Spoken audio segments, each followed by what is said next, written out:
ব্যবসা বাণিজ্যের বিশ্লেষণ নিয়ে ডিবিসি নিউজের নিয়মিত আয়োজন ইসলামিক ব্যাংক টালিখাতায় স্বাগত জানাচ্ছি। আপনাদের সাথে আছি আমি রিফাত তাসনুভা। বছরের এই একটা সময় সবাই কিন্তু অপেক্ষা করেন বাজেটের জন্য। কেউ চায় স্বস্তি, কেউ চায় স্বপ্ন পূরণের প্রতিশ্রুতি। কিন্তু বছরের পর বছর নির্ধারিত সংলাপ, পূর্ব পরিচিত কাঠামো আর শেষ দৃশ্যে মেলে হতাশা। রাজনৈতিক সরকার পতনের পর অন্তর্বর্তী সরকারের পরিচালনায় দেশ কি হতে যাচ্ছে সংসদের বাইরে গণমাধ্যমে প্রচারিত আগামীকালের বাজেটে স্বাস্থ্য, শিক্ষা, কর্মসংস্থান কিংবা তরুণ উদ্যোক্তাদের জন্য কি আছে কার্যকর কিছু? এই বাজেট কি শুধুই সংখ্যার খেলা, নাকি নীতি নির্ধারকদের হাতে এটা এক ধরনের জনতুষ্টির মোড়কে ঢেকে রাখার রাজনৈতিক বার্তা? এসব নানামুখী বিষয় নিয়ে আজ আমাদের আলোচনা। গতানুগতিক বাজেটে জনতুষ্টি মিলবে? আলোচনা করতে আমাদের সাথে আজকে অনলাইনে যুক্ত আছেন বিআইবিএম এর সাবেক মহাপরিচালক ডক্টর তৌফিক আহমেদ চৌধুরী এবং আছেন ঢাকা বিশ্ববিদ্যালয়ের অর্থনীতি বিভাগের অধ্যাপক ডক্টর রুমানা হক। আপনাদের দুজনকে স্বাগত জানাচ্ছি আমাদের আজকের টালিখাতার আয়োজনে। জি, আমি একটু তৌফিক আহমেদ চৌধুরী আপনাকে দিয়ে একটু শুরু করতে যাচ্ছি। আমরা তো বিগত দিনের বাজেটগুলো দেখেছি, নানান প্রত্যাশা কিন্তু মানুষের থাকে এই বাজেটকে ঘিরে। এবারও রয়েছে, যদিও এবার একটি পরিবর্তিত পরিস্থিতির মধ্য দিয়ে বাজেট ঘোষণা করা হচ্ছে এবং একটি অন্য পন্থায়। আমরা জানি এর আগেও তিনবার এটাই হয়েছিল, এবার চতুর্থবারের মতো হচ্ছে। এই আসছে বাজেটে প্রকল্প গ্রহণের ক্ষেত্রে আপনি কি মনে করেন যে বিগত সরকারের ধারাবাহিক যে খাতভিত্তিক বরাদ্দ কিংবা যে বিষয়গুলো আমরা দেখি, যে খাতগুলোকে গুরুত্ব দেওয়া হয়, এবার আসলে কি থাকতে পারে বাজেটে, আপনি কি মনে করছেন? কি থাকতে পারে, এ তো অলরেডি পেপারের পত্রিকা সব চলেই আসছে। আসলে এই জিনিসটাও আমার কাছে খুব একটা গ্রহণযোগ্য না। বাজেট ডিক্লারেশনের আগেই সবকিছু দেখে আমাদের মিডিয়াতে, পেপার পত্রিকা সব প্রকাশিত হয়ে যায় এবং সেগুলোর বেশিরভাগই আসলে অরিজিনাল ডকুমেন্টও থাকে। তো যাই হোক, আসলে আপনি যে বারবার বলছিলেন গতানুগতিক, তো আমার কাছে তো মনে হচ্ছে গতানুগতিক বাজেটই হচ্ছে একটা খুব একটা, কারণ যে পরিবর্তনের আশা আমরা করেছিলাম, অন্তত কিছু পরিবর্তনের একটা দিক নির্দেশনা তো দিতে পারতো এই বাজেটে। আচ্ছা, আমি স্পেসিফিক্যালি ফাইন্যান্সিং এর ব্যাপারটা একটু বলি, যে প্রত্যেক বছরই একটা 4 to 5% একটা ডেফিসিট থাকে। সেই ডেফিসিটের ডিপেন্ডেন্স থাকে আপনার ব্যাংক ফাইন্যান্সিং। এবারও দেখলাম মোটামুটি ব্যাংক ফাইন্যান্সিং, কিন্তু আসলে ফাইন্যান্সিং তো আপনাকে করতে হবে এবং deficit budget is definitely requirement. তো এই ফাইন্যান্সিং তো আপনাকে করতে হবে, কিন্তু এই ব্যাংক ডিপেন্ডেন্ট ফাইন্যান্সিং কেন? আপনি তো ফাইন্যান্সিং আরও অনেক স্কোপ ছিল। আপনি একটা বন্ড মার্কেট তৈরি করতে পারেন, কারণ বাংলাদেশের সিকিউরিটি মার্কেট তৈরি করা, সিকিউরিটি মার্কেটের একটা কার্যকর সিকিউরিটি মার্কেট এখন খুব বেশি এসেনশিয়াল। তা আপনি একটা সিকিউরিটি মার্কেট তৈরি করতে পারেন, এটা দেখে কর্পোরেট বন্ড মার্কেট তৈরি হতে পারে এবং সেখান থেকে ফাইন্যান্সিং হতে পারে এবং তার জন্য মানি সাপ্লাইয়ের উপরও চাপ আপনার কম পড়বে। তো ওই সমস্ত দিকে তো আসলে গভর্নমেন্ট যাচ্ছে বলে মনে হয় না।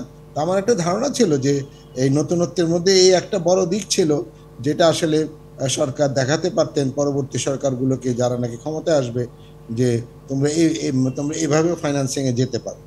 তো সেই জিনিসটায় কোনো পরিবর্তন আমি দেখছি না। সুতরাং আর তাছাড়া অন্যান্য জিনিস ওই কোথাও কিছু অ্যালোকেশন বাড়বে, কোথাও কিছু অ্যালোকেশন কমবে।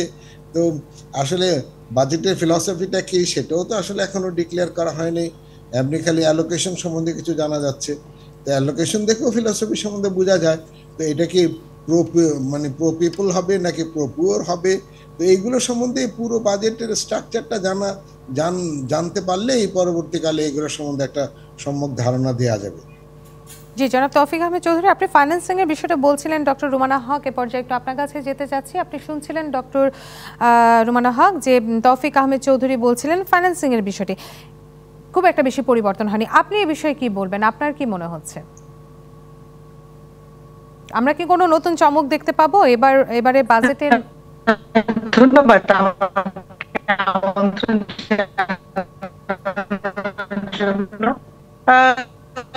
যতটুকু এই পর্যন্ত শুনেছি, আমি আশা করি আমাকে শোনা যাচ্ছে। আপনারা কি আমাকে শুনতে পাচ্ছেন? খুব ভালো শুনতে পাচ্ছি না। জি, শুনতে পাচ্ছি আপনাকে, আপনি বলুন। আমাকে কি শোনা যাচ্ছে? এখন শোনা যাচ্ছে। আমরা দেখতে পাচ্ছি নেটওয়ার্কের হয়তো কিছুটা সমস্যার কারণে আপনাকে শুনতে কিছুটা সমস্যা হচ্ছে, কিন্তু ডক্টর রুমানা হক আপনি বলুন, আমরা শুনি আপনাকে শোনা যায় কিনা। ডক্টর রুমানা হক, আমরা আবারও আসবো আপনার কাছে, কিন্তু তৌফিক আহমেদ চৌধুরী আপনার কাছে আবারও একটু যেতে চাচ্ছি। দেশের উন্নয়ন নিয়ে সাধারণ মানুষের কিন্তু অনেক প্রত্যাশা থাকে, বিশেষ করে বাজেটের আগে। চলতি অর্থ বছরে আমরা দেখেছি যে অনেকগুলো উন্নয়ন প্রকল্প হাতে নেওয়া হয়েছে এবং এই উন্নয়ন প্রকল্পের বাস্তবায়ন নিয়েও কিন্তু মানুষের মধ্যে হতাশা রয়েছে যে নির্ধারিত সময়ের মধ্যে সেগুলো প্রকল্প বাস্তবায়ন করা হয়নি, সম্ভব হয়নি এবং অনেক অযাচিত কিছু প্রকল্পও রয়েছে। তো এই অর্থ বছরে অনেক প্রকল্প কিন্তু কাটছাঁট করা হয়েছে, আমরা এটা শুনেছি এবং যতটুকু জানতে পেরেছি যে অপ্রয়োজনীয় যে প্রকল্পগুলো বাদ দেওয়া হচ্ছে সেগুলো কি যথাসময়ে যেগুলো নেওয়া হচ্ছে এবারের ছোট আকারে যে প্রকল্পগুলো, এবারে কি সেগুলোর বাস্তবায়ন নির্ধারিত সময়ে সম্ভব হবে? আপনি কাকে প্রশ্ন করলেন আমি কিন্তু জি আপনাকে বলছি তৌফিক আহমেদ চৌধুরী। আচ্ছা জি, না আসলে তো গতানুগতিক যেহেতু আসলে প্রত্যেক বছর যা হয় এই বছরও আপনার অনেকগুলো প্রজেক্ট নিয়েছেন, দেখা যাবে যে সমস্ত প্রজেক্টগুলো ইমপ্লিমেন্টেশন হচ্ছে না, আবার জুন মাস আসতে আসতে খুব তাড়াহুড়ো করে কিছু আপনি ইমপ্লিমেন্টেশনে যাবেন। তো আসলে এই অন্তর্বর্তীকালীন সরকার যেটা পারতো সেটা হচ্ছে যে এই প্রজেক্টগুলো কিভাবে এফেক্টিভলি উইদিন ডিউ টাইম শেষ করা যায় তার একটা আপনার প্রক্রিয়া বের করতে, তার একটা মেকানিজম বের করতে, এগুলো ছিল নতুনত্ব। এগুলি আমরা আশা করেছিলাম যে বাজেটের ফান্ডের ইউটিলাইজেশনটা কিভাবে করা যায়, ডেভেলপমেন্ট প্রজেক্টগুলো কিভাবে বাস্তবায়ন করা যায়। আমরা প্রতি বছর প্রজেক্ট নেই, কিন্তু দেখা যায় প্রজেক্টের ইমপ্লিমেন্টেশন একেবারে শেষ মাসে যে কিছুটা হয় আর বাকিটা এমনি পড়ে থাকে। এগুলো থেকে বেরিয়ে আসবে, কিন্তু সেখান থেকে বেরিয়ে আসার তো আমি এখনো পর্যন্ত পেপারে পত্রিকায় আমরা মেকানিজম পাইনি বা কোনো ধরনের আসলে আপনার পদ্ধতির কথা উল্লেখ আমরা দেখি নাই যে যার মাধ্যমে এই বাজেটের আপনার ফান্ড ইউটিলাইজেশনের প্যাটার্নটা আসলে পরিবর্তন করা যায়। সেই ধরনের কোনো আসলে মানে উল্লেখযোগ্য কোনো পরিবর্তন আসবে বলে মনে হচ্ছে না। যে ডক্টর রুমানা হক, আপনি কি এখন আমাকে শুনতে পাচ্ছেন? আমরা একটু ডক্টর রুমানা হক আপনার কাছে যেতে চাই। জি আপনি শুনছিলেন? আমি আপনাকে শুনতে পাচ্ছি। জি আমরাও আপনাকে শুনতে পাচ্ছি।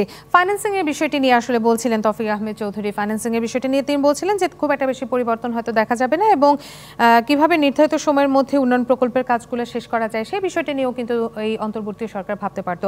আপনি কি মনে করছেন এই বিষয়গুলো নিয়ে? ধন্যবাদ। আসলে আমরা পত্রপত্রিকায় যেটা দেখলাম যে আসলে বাজেটের যে তৈরির প্রক্রিয়া, যে কাঠামোগত কোনো পরিবর্তন এটা কিন্তু আমরা পাইনি এবং সেই সাথে যারা এই বাজেট প্রক্রিয়ার সাথে যুক্ত আছেন তাদের কাছ থেকেও আমরা শুনিনি যে নতুন কোনো পরিবর্তন তারাও করতে পেরেছেন। তো গতানুগতিক যেরকম হয়েছে প্রতি বছর 5 থেকে 8% বাজেট বাড়ানো হয় এবং সেটার ভিতরে ওই আগে যা কাজ করছিল সেটারই ধারাবাহিকতা কিছু কাজ করা, তো মনে হচ্ছে এবারও সেরকমই হচ্ছে। তবে তারপরেও এটা আমার মনে হয় যেটা আমরা একটা অপরচুনিটি আমরা মিস করলাম, কারণ এই ইন্টারিম গভর্নমেন্টের তো কোনো ধরনের রাজনৈতিক চাপ থাকে না। সুতরাং আমরা আশা করেছিলাম যে এই সময় দ্রব্যমূল্য কমানো, এই সময় কর্মসংস্থান তৈরি করা এবং আমাদের তরুণ প্রজন্মকে আসলে তাদের যে মানব সম্পদের দক্ষতা বৃদ্ধি এই বিষয়গুলোতে বাজেটে প্রাধান্য পাবে। সেই সাথে আসলে নারীর ক্ষমতায়ন এবং নারীকে আসলে নারীর এন্টারপ্রেনিয়রশিপ আরো প্রাধান্য দেওয়া, এগুলো গুরুত্বগুলো পাবে বলে আমাদের আশা ছিল, কিন্তু সেই ধরনের কোনো নির্দেশনা বা সেই ধরনের পত্রপত্রিকা আমরা দেখছি না। সেই সাথে আমি আরেকটি বিষয় বলবো যে আমরা সবসময় বলি যে আমাদের বিনিয়োগ হতে হবে আসলে মানব সম্পদের উপরে এবং কর্মসংস্থান সৃষ্টির একটা বড় উপায় হলো আমাদের স্বাস্থ্য, শিক্ষা এবং অবশ্যই কিছু ক্ষেত্রে আমাদের সামাজিক সুরক্ষায় বিনিয়োগ করা। এবারও আমি আসলে সেই ধরনের কোনো যে পত্রপত্রিকায় দেখেছি যে স্বাস্থ্য শিক্ষাকে আবার সেই আগের মতোই কম অগ্রাধিকার দেওয়া হচ্ছে এবং সামাজিক সুরক্ষাতে কোনো ধরনের পরিবর্তন আসবে বলেও আমি শুনতে পাচ্ছি না। তো সেক্ষেত্রে আমার মনে হয় যে এটা আসলে গতানুগতিক একটা বাজেট হচ্ছে। এখন বাজেট বাস্তবায়নের ক্ষেত্রে আরো যে কর্মপরিকল্পনাগুলো আছে সেখানে যদি ওনারা নতুন কিছু নিয়ে আসতে পারেন হয়তো তাইলে আমরা পরিবর্তন দেখব, কিন্তু বাজেটের বর্তমান যে প্রক্রিয়ার ভিতরে থেকে আমি সে ধরনের কোনো খুব বেশি আশাবাদী হতে পারছি না। জি ডক্টর রুমানা হক, আমরা শুনলাম আপনার কথা ধরে আমরা আবারও তৌফিক আহমেদ চৌধুরীর কাছে যাব, কিন্তু তার আগে আমরা নিচ্ছি ছোট্ট একটি বিরতি। আপনারা আমাদের সঙ্গেই থাকবেন। বিরতি নিচ্ছি। ব্যবসা বাণিজ্য বিশ্লেষণ নিয়ে ডিবিসি নিউজের নিয়মিত আয়োজন ইসলামিক ব্যাংক টালি খাতায় সঙ্গে থাকুন। আবারও স্বাগত জানাচ্ছি ব্যবসা বাণিজ্য বিশ্লেষণ নিয়ে ডিবিসি নিউজের নিয়মিত আয়োজন ইসলামিক ব্যাংক টালি খাতায়। আজ আমাদের আলোচনার বিষয় গতানুগতিক বাজেটে জনতুষ্টি মিলবে। আলোচনা করতে আমাদের সঙ্গে দুজন অতিথি যুক্ত আছেন। এ পর্যায়ে আমি একটু তৌফিক আহমেদ চৌধুরী আপনার কাছে একটু যেতে চাচ্ছি। নারী এবং প্রান্তিক জনগোষ্ঠীর কথা বলছিলেন রুমানা হক, একই সাথে তিনি বলছিলেন যে মূল্যস্ফীতি নিয়ন্ত্রণের বিষয়টির দিকেও সরকারের জোর দেওয়া উচিত ছিল। আমরা দেখেছি যে বা যতটুকু আমরা বিভিন্ন মারফতে জানতে পেয়েছি সামাজিক নিরাপত্তা খাতে সুবিধাভোগীর সংখ্যা বাড়ানোর একটি পরিকল্পনা করা হচ্ছে। এখন আমার প্রশ্ন হচ্ছে যে এই যে এটা কি শুধুই মাত্র সংখ্যা বা সহায়তার দিক থেকে তাদেরকে বাড়ানো, নাকি প্রকৃত দরিদ্র যারা তাদের তালিকা তৈরি করে এবারে এই অন্তর্বর্তী সরকার আগামীতে পরিচালনা করতে পারবেন বা বাজেট বাস্তবায়ন করতে পারবেন? কারণ আমরা দেখে এসেছি এটি খুব কষ্টসাধ্য একটি বিষয় এবং বিগত সময় এর কোনো প্রতিফলন কিন্তু আমরা আসলে দেখি নাই বা বাস্তবায়ন আমরা দেখিনি। আসলে তো এগুলোর আমরা জানি না গভর্নমেন্ট এটা কিভাবে করবে, সংখ্যা যে বাড়াবে এটা কি একটা সার্ভের বেসিসে করবে নাকি গতানুগতিকভাবে যেখান দিয়ে মনে হলো সেখান দিয়ে কিছু সংখ্যা বাড়িয়ে দিল। তো এই সরকার যেহেতু একটা ম্যান্ডেট নিয়ে আসছে, ম্যান্ডেটটা হচ্ছে বৈষম্যহীন সমাজ ব্যবস্থা চালু করা। সুতরাং এই ধরনের কিছু প্রজেক্ট তাদের হাতে নেওয়া উচিত ছিল, কিন্তু সেগুলোর খুব একটা খোঁজ খবর আমরা পেপার পত্রিকায় পাই নাই, যে মানে বাজেট যতটুকু ডিসক্লোজ হয়েছে তার মধ্যে দিয়ে। সুতরাং যেহেতু আপনার বৈষম্যহীন সমাজ ব্যবস্থা আপনারা করবেন, তো এইগুলোর প্রতি তো আপনাদের বেশি নজর হবে। একেবারে গতানুগতিক আগে যে প্রজেক্টগুলো ছিল সেগুলোই চলবে, ঠিক একটু এদিক ওদিক করে আগের যে ডেফিসিট ফাইন্যান্সিং সেরকমই ডেফিসিট ফাইন্যান্সিং চলবে এদিক ওদিক করে।